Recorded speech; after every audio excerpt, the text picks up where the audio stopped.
Hello there guys, and welcome back to the channel.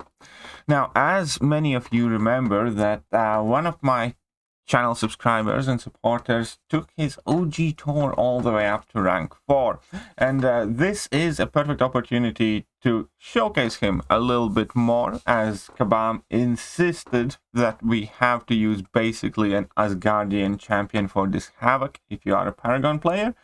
And OG Thor just fits those descriptions, and so he just couldn't resist but to get in that solo, send it over, and let us all take a look. And I'm well jealous of that OG Thor. I really do want to rank 3 Sig 200 mine as well. And not just because I think it's cool. I also think at rank 3 Sig 200 he would be quite good for Battlegrounds. At the very least, worth testing. So he's quite scary damage output champion. If you can get your 2 armor breaks up and parry freely, then his damage output can go through the roof, and he does have really high DPS for the fact that you don't have to ramp it at all. In other words, it's kind of exactly what you're looking for in Battlegrounds often. But that put aside, let's just appreciate him here. And obviously against Havok, you do need a relatively cooperative AI, because if your champion does not have a specific abilities that lets you parry projectiles, then against Havok and Ebony Maw and a whole bunch of other champions, it can become tricky to get your parry stun to stick, and that is exactly how you get your armor breaks on as well.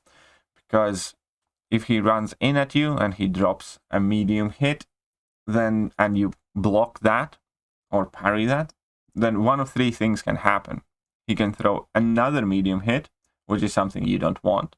He can throw a heavy attack, which is something you don't want. Or he can throw a light attack, which is something you can parry, which is something you want. So it is obviously not always all that easy to get in your parry stance against Havok. In most cases, with most champions, it doesn't matter as much what that opponent does, what Havok does, for instance, where even if he goes for heavy, you can punish that heavy, or if he goes for medium, you can punish that as well, or if he goes for medium light, well then perfect, you got your parry in. But if your sole mission statement kind of is to get those parry stuns and armor breaks, then it can kind of be tricky, which is also why I suspect he's largely using level 1s here, not going for bigger level 2s. Just because that level 1 has a very high chance to stun the opponent and get in that second armor break, and then increase the damage output quite significantly there as well.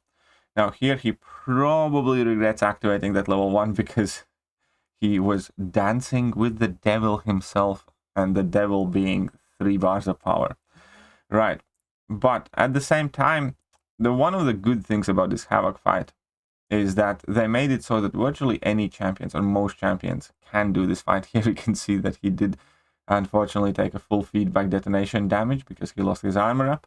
But the point is that any champion can access the armor up, therefore you can pretty much use any champion in this fight. The bad thing obviously is that they made the objectives so restrictive, but here we can see that Havok has been brought down all the way down to 24%.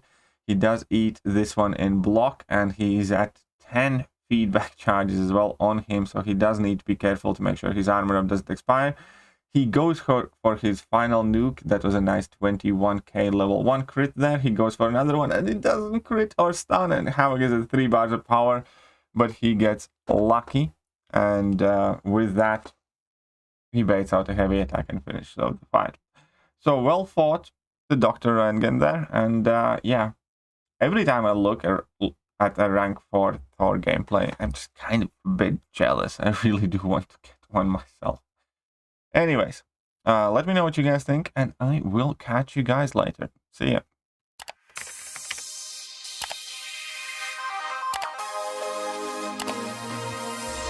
Hello there guys, and welcome back to the channel. So we have all the information about the